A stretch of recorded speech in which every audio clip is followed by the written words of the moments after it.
देश के मीडिया तंत्र को भी चुनौती देता हूं कि वास्तव में अगर तुम्हारे अंदर जरा सी भी भारतीयता है, जरा से भी राष्ट्रभक्त हो, जरा से धरती कराची मानवता के रक्षक बनना चाहते हो, तो एक बार आवाज उठा करके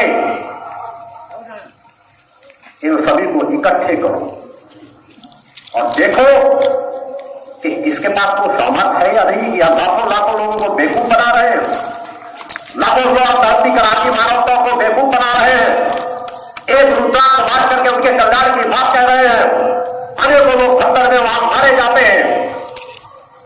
कथाएं वो अच्छी बात है, अनेकों कथावाचक अच्छे चिंतन देते हैं, मैं उसका विरोध नहीं करता। देश में जगह जगह देवी देवताओं का गुणगान हो, मगर यदि सियार अपने आप को फेर कहने लगे तो मैं विरोध अवश्य करूंगा। कथावाचक कहो, ज्ञानी कहो, सम्मान है, मगर अपने आप को यदि सिद्ध कहोगे तो सिद्धों को चुनौती देने के लिए सच्चिदानंद मौजूद है।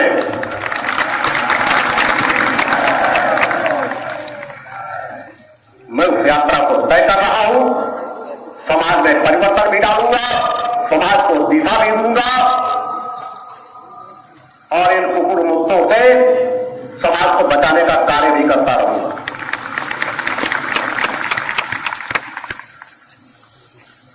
जहां चाहते हैं छतरी पान के तैयार हो जाते हैं, फिर अपना मान सम्मान कोई का नाम भूत प्रेत झाड़ रहे हैं, और जब मुकदमे की बात आ जाती है, मीडिया मुझे लगता है तो निगेटिव पॉजिटिव एनर्जी की बात करने लगते हैं। फिर वहां नहीं कहते कि आप भूत प्रेत हम झाड़ते हैं, क्योंकि औकात ही नहीं है। फिर वहां निगेटिव पॉजिटिव एनर्जी की अभी समय आप लोगों ने देखा होगा, काफी समय जब मीडिया में आया हलचल मची, तो मीडिया के लोगों ने पूछना शुरू किया कि इस तरह का कोई कह नहीं सकता कि भूत प्रेत होते हैं। तो एक जगह भी उन्होंने नहीं कहा कि ये कहने की औकात नहीं हुई, सनातन के रक्षक अपने आप को कहते हैं। एक बार किसी ने नहीं कहा कि हां भूत प्रेत होते हैं, यह पूरा एक लोक है। निगेटिव पॉजिटिव एनर्जी की बात किया उन्होंने।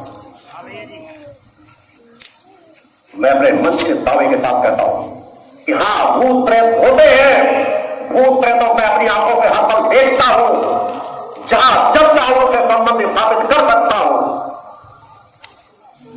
मगर वो कुकुर मुक्ते जो कभी कुछ कहते हैं और गिरगिट की तरह रंग बदल लेते हैं।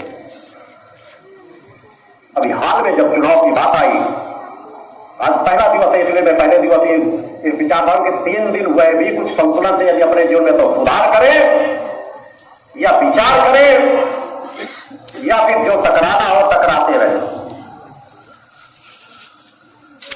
कुछ लोग बड़ा सनातन के रक्षक होकर सनातन की रक्षा करना है, सनातनियों इकट्ठे हो जाओ, एक हो जाओ। सनातन को नहीं इकट्ठा करना था, उन्हें तो अपने आप को महिमा मंडित कराना था, समाज को उग्र बना करके यह दिखाना था कि शायद हम सनातन के बहुत बड़े रक्षक हैं। कोई कुछ कह रहा है, कोई कुछ कह रहा है, सैकड़ों लोग, कोई मराठी पगड़ी पहन देता है तो अपने आप को मराठा। अरे मराठा कैसे थे तो तुम्हारी कल्पना में भी नहीं आएगा। इस देश की आन बान शान के लिए हंसते हंसते अपने सर न्यौछावर कर देने वाले लोग थे। वीरता, साहस और पराक्रम की जिनका इतिहास भरा पड़ा है, तुम उन्हीं की टोपी पहन करके लफाजी करते हो और सोचते हो कोई टोकेगा नहीं। जब चुनाव की बात आई तो कुछ लोगों ने कहा ऐसे सनातनी है, सनातन इकट्ठे हो जाओ, हिंदू धर्म के लोग इकट्ठे हो जाओ। बीजेपी को लगा कि एक पगा आम टपकने वाला है। बीजेपी और आरएसएस और अनेकों संस्थाएं गुणगान में लग गई, महिमा मंडित करने में लग गई। और जब चुनाव आया, जब उनको ऐसा लगा सामर्थ्य तो है नहीं भक्त देखने की, इतनी सामर्थ्य नहीं किस प्रदेश में किसकी सरकार आएगी, तो जो केवल पैसे के लिए कार्य करते हैं, अपने मान सम्मान के लिए कार्य करते हैं, ये सब पे कायर होते हैं, हड़बड़ रखते हैं कि अगर हमने इस सरकार के विरुद्ध बोल दिया और ये सरकार आ गई तो हमारी दुकानदारी कैसे चलेगी। अनेकों लोगों ने आपने सुना होगा, सोशल मीडिया में आए, मतलब ऐसी चीजों को देख करके कई बार हंसी आ जाती है कि किस तरह का लोग जीवन जीते हैं, तो उनकी कथनी करने में कितना बड़ा फर्क होता है।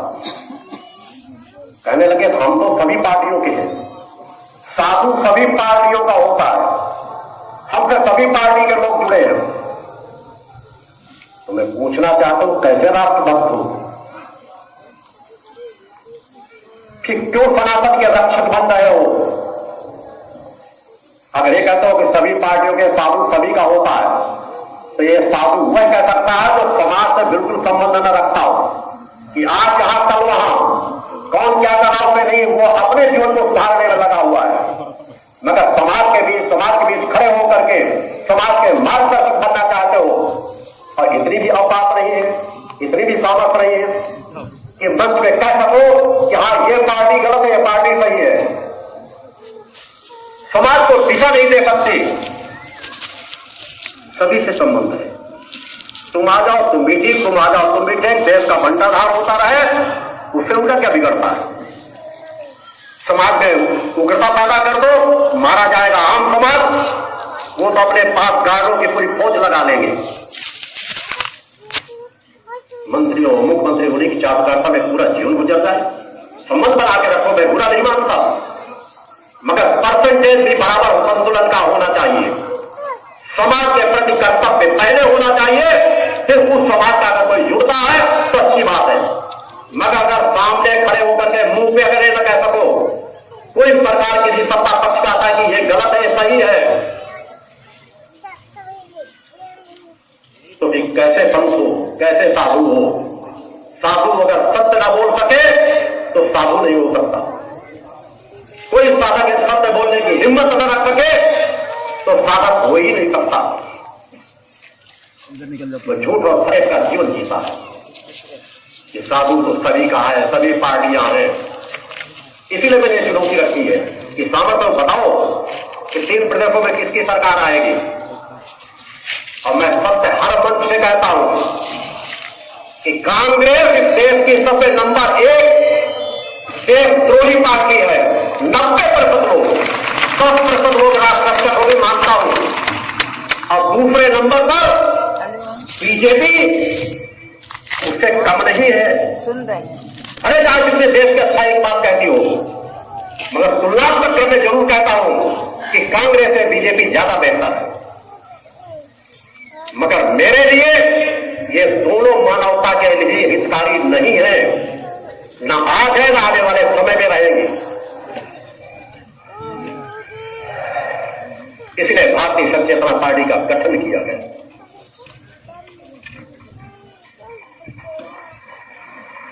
जिस प्रदेश की सरकार है मध्य प्रदेश में, शिवराज सिंह चौहान को मेरे पास आने में डर लगता है। मेरे शिष्य है, जब मीडिया में कुछ लोग पूछने लगते हैं तो कटने का प्रयास करते हैं। चुनाव आया, मदद सब जगह चाहते हैं, दर्जनों को भेज करके। बोले गुरुदेव जी के पास जाने में हमें डर लगता है कि गुरुदेव जी कब क्या कह दे, कुछ कहा नहीं जा सकता। मैंने कहा राज सत्ताओं में एक डर पैदा करने के लिए मैं मौजूद हूं, जिन्हें कोई नहीं कह सकता। अगर उन्हें एक योगी नहीं कहेगा तो कौन कहेगा। मैं चापकारिता की भाषा नहीं बोलता, सत्य बोलता हूं, और सत्य को सुन करके जो मेरे साथ चल सके वही एक लंबी यात्रा को तय कर सकता है।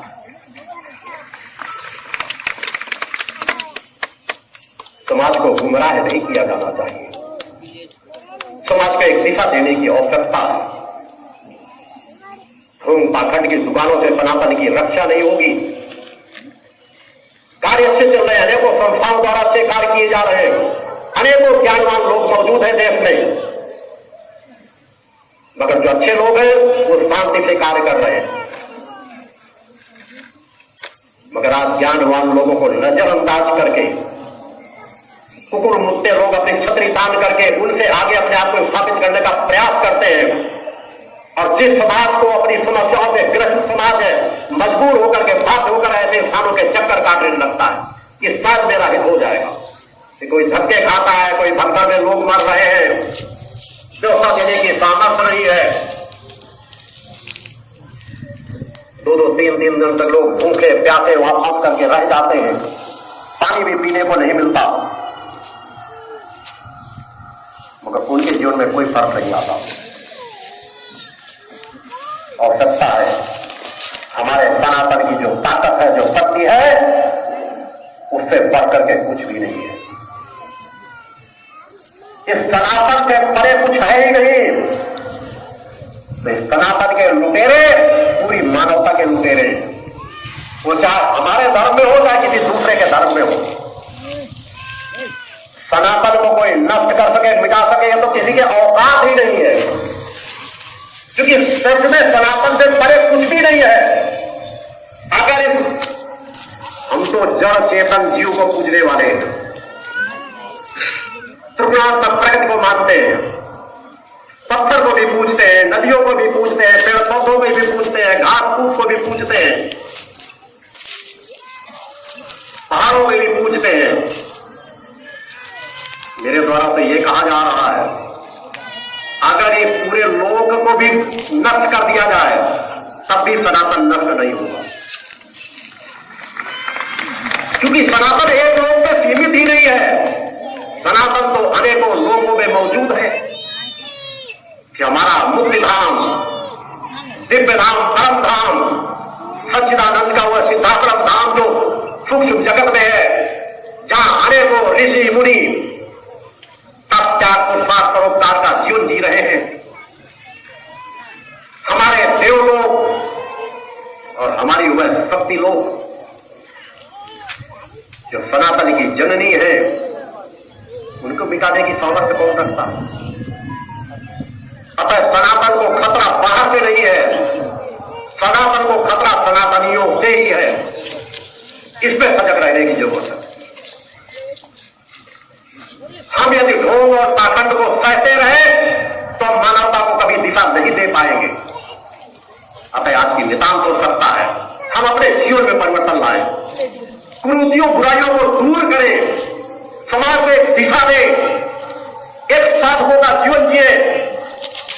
आज की आवश्यकता हो गई है इस भटक रहे नास्तिकता की ओर बढ़ रहे समाज को एक सशक्त धरातल दिया जाए, उनकी जड़ों को खींचा जाए जो जड़ें खोखली हो चुकी हैं।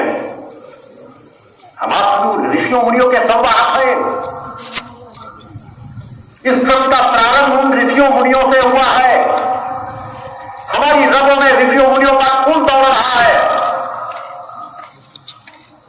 और समाज को पतन के मार्ग में जाते हुए नहीं देखा जा सकता। अतः आज की आवश्यकता है कि निष्ठा, विश्वास, समर्पण की पराकाष्ठा को लेकर के सत्य पथ के राह पर चला जाए, स्वयं चला जाए, अपने बच्चों को चलाया जाए, अपने आस पड़ोस के लोगों को चलाया जाए, अपने संपर्क के लोगों को चलाया जाए और हम जहां तक प्रयास कर सके उन्हें उस सत्य का राही बनाए।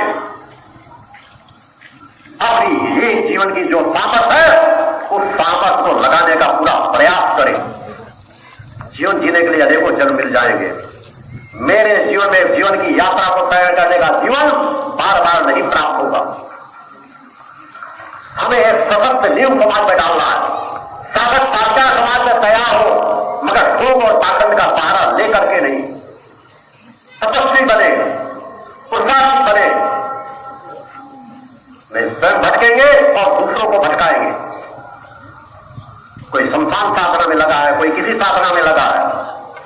मैं कहना नहीं चाहता था मगर आप लोगों को एक और जानकारी देना चाहता हूं।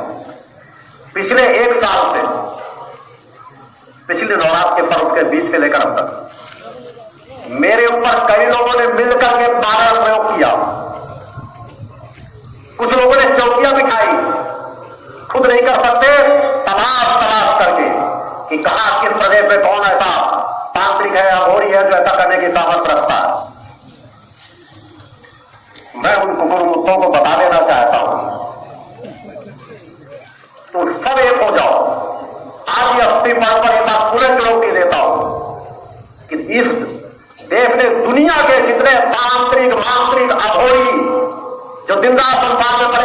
आप पहने रहते हैं मुंडमाला की साधना करते हैं, और जो बड़े बड़े चौकी लगाने वाले हैं, जो भूत प्रेत झाड़ने वाले हैं, जो कहते हैं सैकड़ों सैकड़ों भूत प्रेत हमारे गुलाम हैं, हम जो इशारा दे दें वो कर देंगे, एक नहीं 100 चौकियां बिठाओ, तुम मेरा बाल बांका नहीं कर पाओगे। सच्चिदानंद स्वरूप योगी राज सत्य पुत्र को मिटा सके, यह किसी के बस की बात नहीं। गुरुदेव भगवान की जय। मुझे तो मिटाने वाली बनाने वाली माता आदि शक्ति जगत जननी जगदम्बा, जन कई परम सत्ता देव पात्रता सामर्थ्य दे रखी है।